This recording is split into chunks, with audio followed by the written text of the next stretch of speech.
Welcome to Gospel Lessons. I'm Kevin Prince. Today we'll be discussing Priesthood Blessings. Joining me is Bruce Porter, a renowned scholar with degrees in ancient Near Eastern and Middle East studies, specializing in Semitic languages and religious history. Bruce has authored over 16 books and is well known for his research on the Pearl of Great Price. I first met him on a life-changing tour in 2018, which inspired this Gospel Lessons YouTube channel. Now, if you've never traveled with Bruce, I highly recommend it. He frequently speaks and guides on LDS-based cruises with Go and Do Travel. These cruises offer opportunities to connect with like-minded members and learn from speakers like Bruce. I'll be joining the Momentum 2026 cruise with him, and if you're interested, use promo code PRINCE for $100 off. All proceeds from Gospel Lessons, including sponsorships, go to charity. I want to talk about priesthood blessings, and specifically blessings of healing. There are those that believe that the rank of someone in the Melchizedek priesthood corresponds with their ability to heal someone. For example, I know somebody whose daughter was extremely ill, and the mother wanted her to have a blessing, but didn't want it to be from her husband or the bishop or even the stake president, but requested it from a member of the Quorum of the 12 because she wanted the best chance for her daughter to be healed.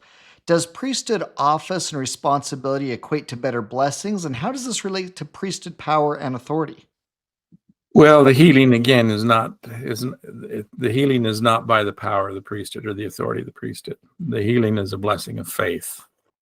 Are we talking about the faith of the receiver of the blessing, the faith of the giver of the blessing, or both? It can be both, and that's what the gifts of the Spirit talk about. To some it is given the faith to heal, some the faith to be healed. So perhaps one of the things that priesthood holders should think about during a blessing is to bless the person with the faith to be healed and bless those around them with increased faith to be healed. Now, if you think back at the time of Christ, the woman that touches the hem of the garment there in Capernaum and touches his garment, and the apostle, and he says, "Who touched me?" And the apostles say, "Don't be foolish. Everybody here's touched you. You bumped into everybody around here." And he says, "No, somebody's touched." But he could tell somebody that had the faith. He could tell that somebody among that crowd of people that were bumping into him, he knew that there was somebody there with the faith that touched him. And he tells the woman, "Your faith has made you whole." Now, when we see Jairus' daughter and some of the others, the centurion there at Capernaum, they come, and the centurion says, "Can you come heal my servant?" And Christ comes, and then the centurion sends somebody, says, "I'm a Gentile, you shouldn't even come to my house. But I know that if you say it, he'll be healed." And this happened more than once in the New Testament. And Christ says, it wasn't the person that was sick. It wasn't their faith that caused them to be healed, but he said to the centurion that the faith, he says, that there was this kind of faith among the children of Israel that this Roman Gentile has. He says, that there was that kind of faith. But then he says, as he says elsewhere, that the person's faith healed somebody else. And so I think that's really what we're talking about now. So far as trying to get the rank, there's no, and we sometimes don't understand it. There's no rank in the kingdom. There's only different responsibilities. There's no rank, and an apostle will give no better blessing than a father will, and probably not even as good as a father will when it comes down to that. I sometimes think it's funny when we have the naming and blessing of a child in a ward. Now, that's not even a church. The only reason we do it there is to get the child's name on the records of the church. The blessing is just a father's blessing, and that's really a family. The naming and blessing is a family ordinance. It's not. I blessed almost all of my kids. I get the naming and blessing I did in my home with my own family there. And all I had to have is permission to do it, and I had to have a member of the bishopric or the clerks there as a witness that I had the authority and that I was, and that so that it could be recorded. But I blessed almost all my kids at home because it's a family ordinance. It's not a church ordinance. They're not a member until they're baptized and confirmed. They're not a member. So it's just a child of record.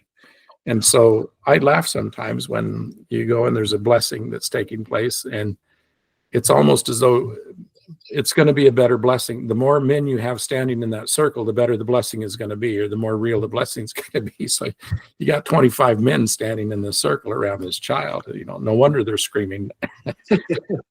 but it doesn't matter. The one blessing and naming of a child. Anciently, this ordinance, without a membership in the church, this was an ancient ordinance. The naming and blessing of a child. It was called the circling of the hearth ceremony. And we see this in Mesopotamia. We see it. Lord Raglan wrote a good book called The Temple in the House. It's old, but it's probably costly, but it was an excellent book. It's called The Lord in the House the Temple in the House by Lord Raglan. But he talks about this in there. And anciently, when a woman would give birth, she would bring that child to the father of the home and say, "This is your child. This is yours." And so he would take the child in his arms and then circle the hearth, circle the home, or go around the home. It's called the circling of the hearth. The hearth was generally the fire in the center of the house. He would circle the hearth, which most prayers were in circles anciently. He would circle the hearth, and then he would accept that child as his child, and then give it a name, and then promise it the blessing of protection and provision. That's where the old ancient naming and blessing comes from, because the mother has to do the presentation. Even in ancient Israel, it's always the matriarch chooses who the new patriarch is going to be, not the father. Just like Rebecca chooses Jacob over Esau, just like Abraham or Sarah chooses Isaac over Ishmael. The mother always chooses who the patriarch is, because it has to be the one that opens her matrix, opens the womb, and only the mother knows who her firstborn is, and only she knows who the father is. And so the matriarch has a very important position when it comes to choosing who the new patriarch is going to be in the patriarchal priesthood, who's going to hold that Melchizedek priesthood. This is why Rebecca says, if he marries the daughters of Heth, those who can't hold the priesthood, if he marries the daughters of Heth, of what value will my life be to me? Speaking of Jacob, if he marries somebody, because the priesthood comes through the matrilineal line, the authority of the priesthood comes through the matrilineal line. That's why Ham's children couldn't hold the priesthood, because the matriarch was a descendant of Cain. And this is what Rebecca is saying about Jacob. If he marries the daughters of Heth, of what value will my life be to me? Because the Abrahamic covenant will have ended and not be able to pass down. And so the matriarch has a very important part, and in the ancient circling of the hearth ceremony, the woman presents the child and says, "This is your child," because only she knows who the father is, and only she knows who her firstborn is. So back to the healing blessing, and to your point, it has nothing to do with the patriarch or the calling that person has, anything like that. It has to do with faith.